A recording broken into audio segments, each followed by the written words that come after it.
복되고 거룩한 주님의 날 우리에게 허락하시는 하나님의 말씀은 창세기 4장 3절에서 5절 말씀입니다. 세월이 지난 후에 가인은 땅의 소산으로 제물을 삼아 여호와께 드렸고 아벨은 자기도 양의 첫 새끼와 그 기름으로 드렸더니 여호와께서 아벨과 그 제물은 연락하셨으나 가인과 그 제물은 연락하지 아니하신지라. 가인이 심히 분하여 안색이 변하니. 우리는 계속해서 지금 하나님의 말씀을 듣고 있는데 예배 6화 원칙 중에 어디서 예배를 드려야 하는가, 그래서 예배 드리는 곳 네 번째 시간입니다. 오늘 여러분에게 말씀드릴 말씀의 주제는 하나님의 도에서 떠나게 하는 악을 제거하라, 이 말씀을 함께 듣고 은혜 받는 시간이 되겠습니다. 그래서 오늘은 우리 하나님께서 우리에게 말씀하시는 예배 드리는 일에 있어서 예배 드리는 곳을 마귀는 미혹하고 있습니다. 미혹하는 이 일에 대해서 여러분들 이전에는 몰랐을 때는 미혹될 수 있지만 이제는 이 말씀을 아시고 미혹되지 마시고 단번에 초전박살내는 그런 믿음의 사람들이 되시기를 주님의 이름으로 부탁하며 축복합니다. 자, 지금까지 우리가 살펴본 말씀들을 통해서 신명기 12장에서는 가나안 땅을 기업으로 얻게 되거든 그 땅 거민들이 그들의 신들에게 제사하던 그런 모든 단들을 해빠하라, 그들의 단들을 다 부수라 이 말입니다. 없애고 아무 데서나 제사드리는 그런 그들의 모습을 따르지 말고 오직 여호와 하나님께서 우리에게 명하신 대로 여호와 이름을 두기 위하여 택한 곳, 제사하기 위하여 택한 곳 성전, 제사하기 위하여 여호와 이름을 두기 위해 건축된 그 전으로 나아가서 제사를 드리라, 즉 지금의 교회로 나와서 예배를 드리라고 말씀하고 있습니다. 자, 신명기 13장 1절에서 3절 말씀 함께 합독합니다. 시작. 너희 중에 선지자나 꿈꾸는 자가 일어나서 이적과 기사를 내게 보이고 내게 말하기를 내가 본래 알지 못하던 다른 신들을 우리가 쫓아 섬기자 하여 이적과 기사가 그 말대로 이룰지라도 너는 그 선지자나 꿈꾸는 자의 말을 청종하지 말라. 청종하지 말라. 자, 그 이유가 무엇이라고 합니까? 우리 하나님이 명하시는 말씀에서 벗어나면 따르지 마라 이 말입니다. 그 이유가 무엇이라고 합니까? 자, 신명기 13장 3절 말씀 다시 한번 보도록 하겠습니다. 너는 그 선지자나 꿈꾸는 자의 말을 청종하지 말라. 이는 너희 하나님 여호와께서 너희가 마음을 다하고 성품을 다하여 너희 하나님 여호와를 사랑하는 여부를 알려하사 너희를 시험하심이라. 너희를 시험하시고자. 너 아무리 능력을 행하고 기적을 보일지라도 그는 선지자나 꿈꾸는 자의 말을 듣지 말라. 왜냐하면 우리 하나님께서는 참으로 네가 내 말을 듣는지 내 말이 아닌 다른 사람의 말을 듣는지, 너를 미혹시키는 악의 세력의 말을 듣는지 우리 하나님께서는 그 여부를 알려하사, 그 여부를 알려하사. 우리 하나님 우리를 시험하는 것은 테스트에 합격하면 올립니다.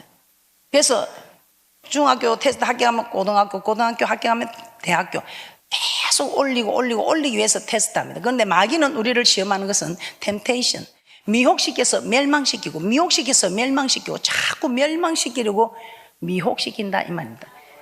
자, 여호와께서 우리가 마음을 다하고 성품을 다하여 우리 주 하나님을 사랑하는지 사랑하지 않는지 그 여부를 알기 위해서 그 같은 선지자나 꿈꾸는 자들을 통해서 우리를 테스트한다 이 말입니다. 신명기 13장 4절 5절입니다. 시작. 너희는 너희 하나님 여호와를 순종하며 그를 경외하며 그 명령을 지키며 그 목소리를 청종하며 그를 섬기며 그에게 부종하고 그 선지자나 꿈꾸는 자는 죽이라. 이는 그가 너희를 애굽 땅에서 인도하여 내시며 종되었던 집에서 속량하여 취하신 너희 하나님 여호와를 배반케 하려 하며 너희 하나님 여호와께서 내게 행하라 명하신 도에서 너를 깨어내려고 말하였음이라. 너는 이같이 하여 너희 중에서 악을 제할지니라. 선지자나 꿈꾸는 자가 아무리 큰 능력을 해야 하는 예언자, 능력자, 손만 대면 사도 바울처럼 아침만 던지면 병이 낫고 어떤 기적과 능력을 행할지라도 이 말씀 앞에서 말씀이 아닌 길은 여러분은 따라가지 않아야 됩니다. 그래야 우리 주님이 여러분에게 길이 되어주고 진리가 되어주고 생명이 되어주셔서 저 천국까지 인도할 것입니다. 그런데 여러분들이 말씀을 두고 말씀이 아닌 것을 따라갈 때는 우리 하나님도 여러분과 함께 하지 않는다는 것입니다. 그러므로 말씀에서 벗어난 여호와를 쫓는 데서 떠나라 하면 어떤 일이 있어도 떠나지 마시고 그 선지자나 꿈꾸는 자를 죽여서 악을 제거하라 이렇게 말씀하셨습니다. 그런데 우리가 이는 지금 선지자나 꿈꾸는 자를 우리가 죽이면 안 되지요. 신정 정치를 하는 그때 시대는 하나님이 정치를 하는 시대니까 할 수 있을지 몰라. 지금 우리는 그렇게 해서는 아니 됩니다. 그래서 선지자뿐만 아니라 우리의 동복 형제나 자녀, 품의 아내나 생명을 함께하는 친구일지라도 만일 우리를 깨어서 하나님에서 떠나게 하고 다른 신을 섬기게 하고 다른 데 가서 예배 드리자 하고 이렇게 하면 그를 긍휼히 여겨보지도 말고 아껴보지도 말고 용서 없이 돌로 쳐 죽이라고 이렇게 말씀하고 있습니다. 자, 신명기 13장 6절에서 11절 말씀입니다. 그래서 여러분들은 여러분도 살고 여러분을 깨는 동복 형제나 부모나 자녀다 친구도 살릴 수 있도록 여러분이 말씀을 알아야 말씀을 주어서 돌이키게 할 수 있다 이 말입니다. 여러분이 말씀을 모르는데 무엇으로 돌이키게 하리요? 자, 신명기 13장 6절에서 11절 합독합니다. 시작. 내 동복 형제나 내 자녀나 내 품의 아내나 너와 생명을 함께하는 친구가 가만히 너를 깨어 이르기를 너와 내 열조가 알지 못하던 다른 신들 곧 내 사방에 둘러 있는 민족 혹 내게서 가깝든지 내게서 멀든지 땅 이 끝에서 저 끝까지 있는 민족의 신들을 우리가 가서 섬기자 할지라도 너는 그를 쫓지 말며 뜯지 말며 긍휼히 보지 말며 애석히 여기지 말며 덮어 숨기지 말고 너는 용서 없이 그를 죽일 때에 내가 먼저 그에게 손을 대고 후에 뭇백성이 손을 대라. 그는 애굽 땅 종되었던 집에서 너를 인도하여 내신 내 하나님 여호와에게서 너를 깨어 떠나게 하려 한 자니 너는 돌로 쳐 죽이라. 그리하면 온 이스라엘이 듣고 두려워하여 이 같은 악을 다시는 너희 중에서 행하지 못하리라. 이 땅에서도 복을 받고 저 맹시한 땅에 들어가서도 영원히 사는 이 복을 가로막는 이들이 있다 이 말입니다. 그래서 이럴 때는 이 복을 가로막을 때는 여러분은 가차없이 부모 형제일지라도 그 말을 듣지 말라 이 말입니다. 하나님의 명령은 오직 여호와의 이름을 두시려고 택한 곳으로 찾아 나아가서 하나님께 예배를 드리라는 것입니다. 그런데 사람들은 그렇게 말합니다. 여호와는 천지에 충만하시니 천지에 충만하신 하나님이 아니냐, 꼭 굳이 교회까지 가서 그 예배 드릴 필요가 있느냐. 아니, 하나님이 천지에 충만하시고 하나님이 네 마음도 알고 내 마음도 알고 하는데 우리가 어디 뭐 하나님께 예배드리지 다른 신한테 드리느냐. 천지에 충만하신 분이 하나님이시고 네 맘도 알고 내 맘도 알고 네가 예수 믿는 것도 알고 내가 예수 믿는 것도 아는데 우리가 아무 데서나 드려도 하나님은 다 아신다. 우리 중심을 보는 하나님이다. 뭐 꼭 그리 교회 가서 드릴 필요가 있나 이렇게 우리를 깨거든. 어떻게 하라고요? 절대로 그 말을 듣지 말라 이 말입니다. 자꾸만 나를 하나님을 잘 섬기는 일에서 떠나게 하려는 무리에게서는 정말 그를 설득시켜서 같이 하나님 잘 섬기게 하든지 그것이 안 되면 그들에게서 떠나라 이 말입니다. 그러면 하나님의 절기에 하나님께 예배 드릴 때는 반드시 여호와께서 자기 이름을 두시려고 택하신 곳인 성전 곧 교회에 나가서 예배를 드려야 한다 이 말입니다.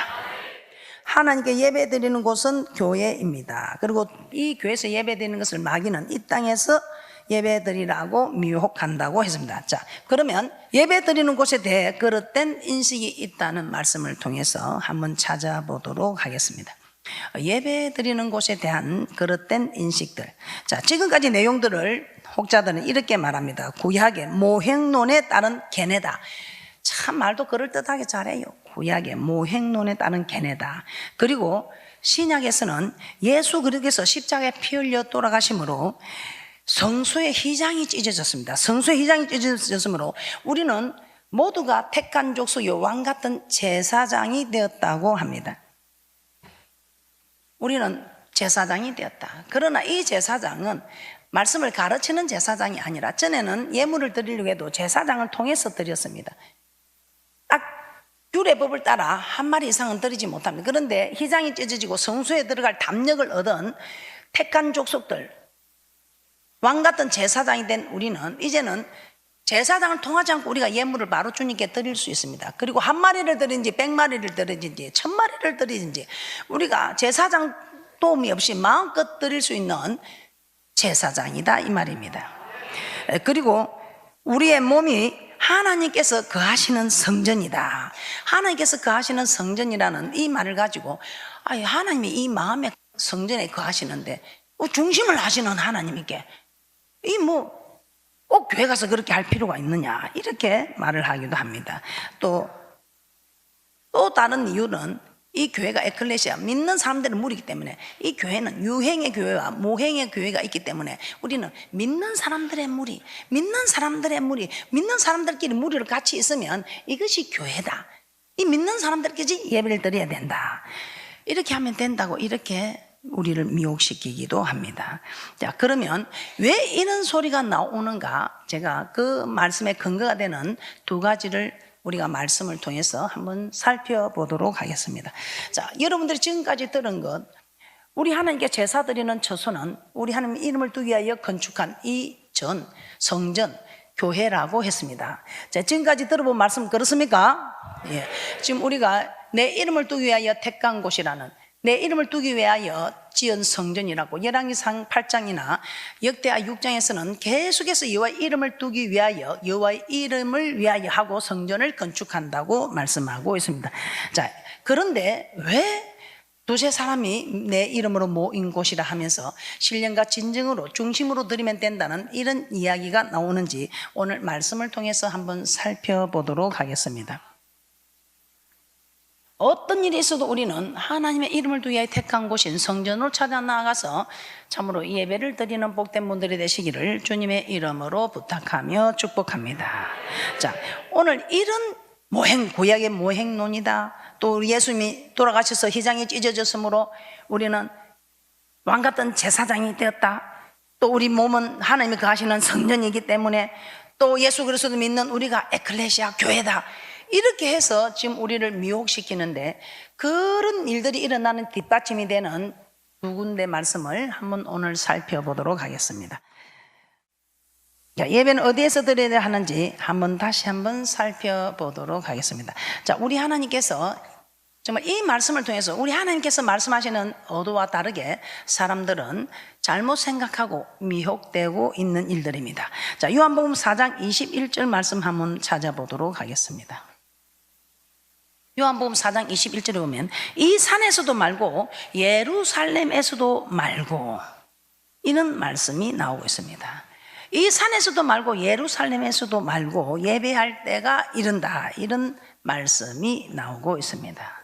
자, 요한복음 4장 21절입니다.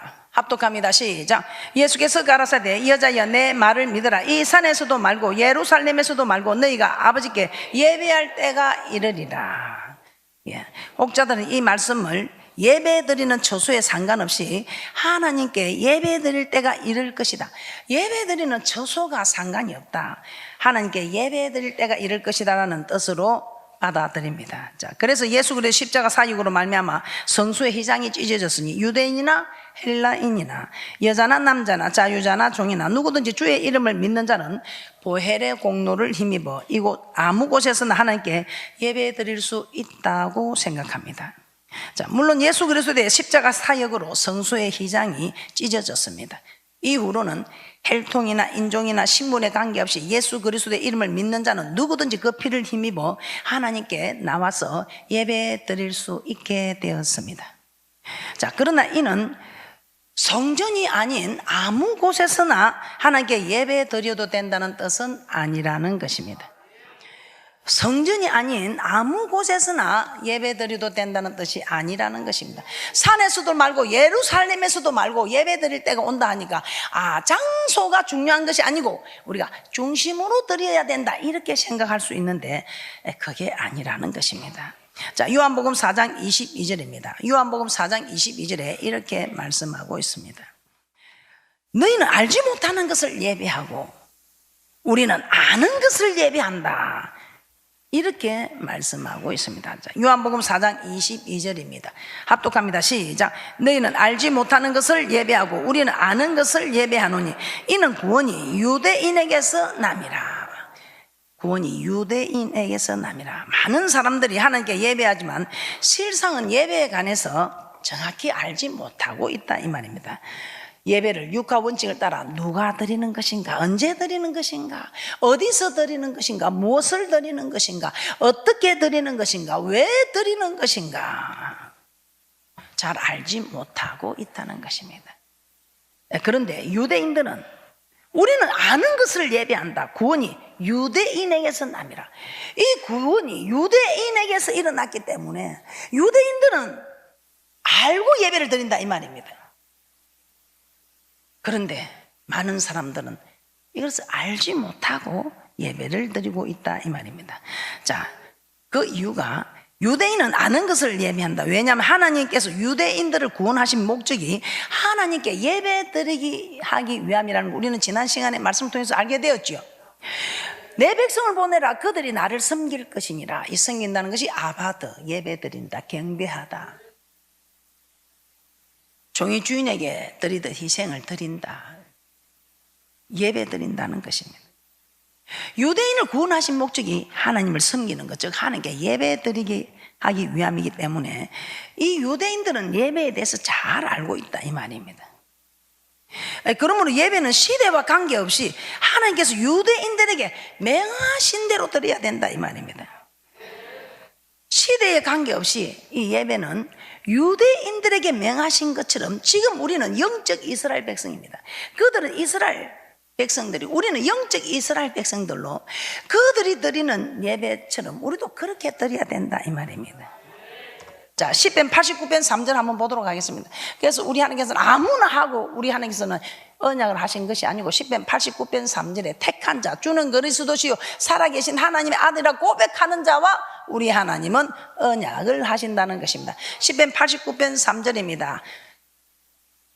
합독합니다. 시작. 주께서 이르시되 내가 나의 택한 자와 언약을 맺으며 내 종 다윗에게 맹세하기를. 자, 언약을 맺었습니다. 그런데 이 언약을 또 이렇게 말씀하고 있습니다. 시편 50편 5절입니다. 시편 50편 5절입니다. 합독합니다. 시작. 이르시되 나의 성도를 내 앞에 모으라 곧 제사로 나와 언약한 자니라 하시도다. 우리 하나님 택한 자와 언약을 맺으시고 이제 그 언약대로 살아온 모든 것을 오늘같이 주님의 날, 주님 앞에 드릴 때에 우리 하나님께서는 이 제사를 통해서 받으시고 받지 않으시고, 아, 하나님 말씀대로 살았구나 받아주시고, 말씀대로 살지 않았구나 받아주지 않으시고, 이 제사로 언약한 자니라. 그래서 산에서도 말고 예루살렘에서 말고 너희가 아버지께 예배할 때가 이르리라. 이 말씀은 예수님께서 오신 이후부터는 교회가 아닌 아무 곳에서나 하나님께 예배 드려도 된다는 이 뜻이 아니라, 예수님이 오셔서 우리가 성소에 들어갈 담력을 얻어서 마음껏 들어갈 수 있다고 아무 데서나 예배 드려야 된다는 이것이 아니라는 겁니다. 신약 시대에도 반드시 하나님께서 유대인들에게 명하신 대로 여호와의 이름을 두시려고 택하신 곳인 성전, 곧 교회에서 예배를 드려야 합니다. 그러나 구약과 달리 예수님께서 이 땅에 오신 이후로는 어디에서 예배하든지 신령과 진정으로 예배하여야 한다고 말씀하고 있습니다. 자, 요한복음 4장 23절에서 24절입니다. 합독합니다. 시작.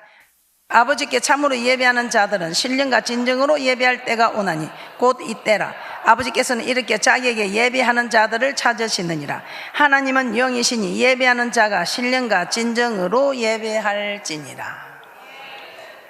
신령과 진정으로 드려야 한다. 이 말이 무슨 말입니까? 신령은 성령을 뜻합니다. 진정은 진리, 알레데이아 진리, 진리로 거룩하게 하옵소서. 아버지의 말씀은 진리라고 말씀하고 있습니다.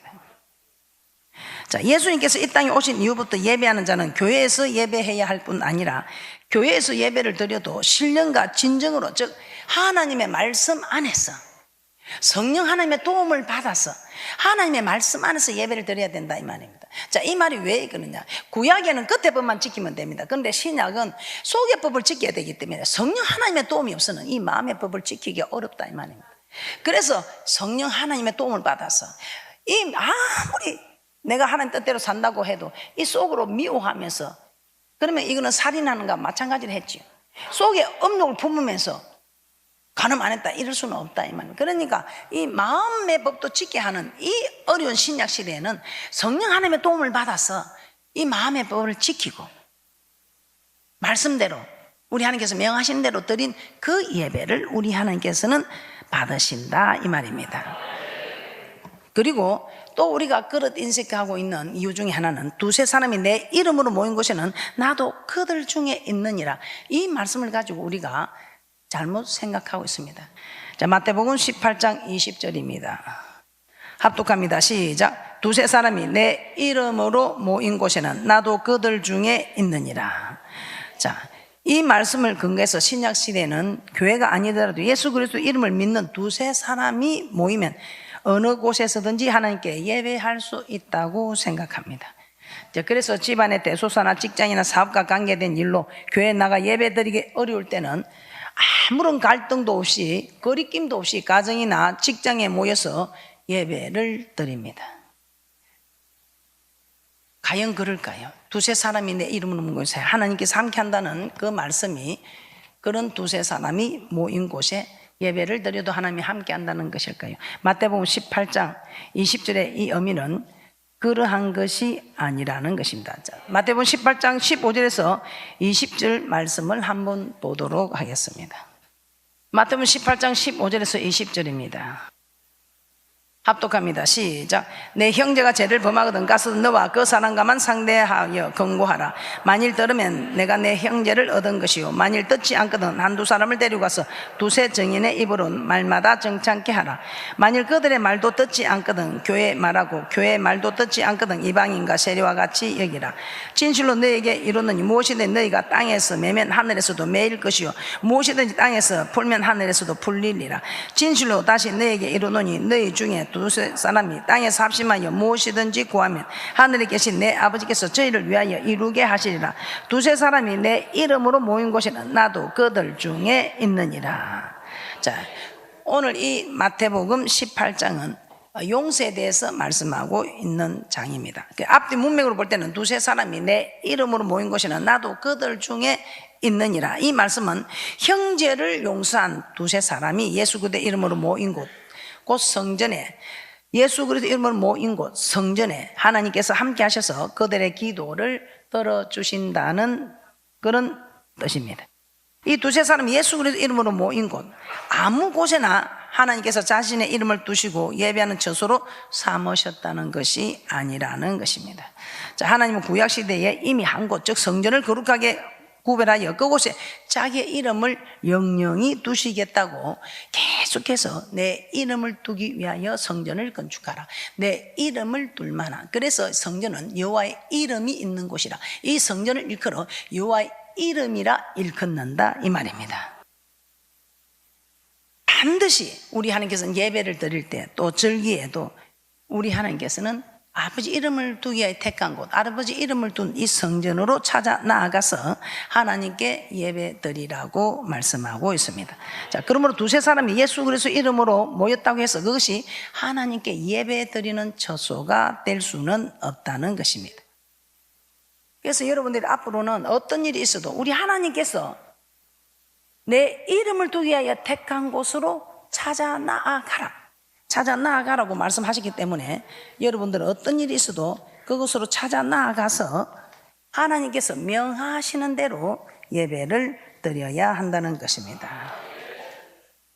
이 말씀을 여러분이 잘못 생각하여 두세 사람이 이름으로 모인 것이 하나님도 함께 하는데 우리 두세 사람이 마음을 모아서 하나님께 예배드리면 되지 않겠느냐, 실제로 이렇게 말씀하는 말씀을 저는 들어보았습니다. 신령과 진정으로 예배 드린다, 실제로 중심으로 드리면 되는 것이지 하는 소리를 저는 들어보았습니다. 자, 그러면 여러분은 어떻습니까? 여러분은 어떻습니까? 말씀을 따라갈 때는 여러분이 핍박을 받아도 마음에 평안이 있고 주님이 힘을 주고 소망이 있고 하지만 하나님 말씀을 따라갈 때 핍박을 받고 어려움을 있고 고난을 받아도 이 속에서 우리 주님이 내가 너와 함께 한다는 힘을 주고 믿음을 주고 소망을 주고 기쁨을 주고. 그런데 하나님 말씀을 따르지 않고 여러분의 생각대로 여러분의 뜻대로 가자. 우선에 잠깐은 사람한테 뭐 핍박도 안 받고 기분이 괜찮고 인정받는 것 같고 할지 모르지만 갈수록 영혼은 갈아요. 오늘 목마른 내 영혼처럼. 그래서 이제부터 여러분들은 하나님 말씀에 조금 받는 그 고통, 고난 개의치 마시고 큰 그림을 그리셔서, 저 천국에 가는 큰 그림을 그리셔서 이 땅에서 보잘것없는 데는 마음을 쓰지 마시고 큰 그림의 천국을 바라보면서 저 천국의 큰 소망의 그림을 가지고 이 땅에서 모든 큰 그림들을 다 이루어가는 그런 귀한 분들이 되시기를, 그런 귀한 축복의 주인공들이 되시기를 주님의 이름으로 축복합니다.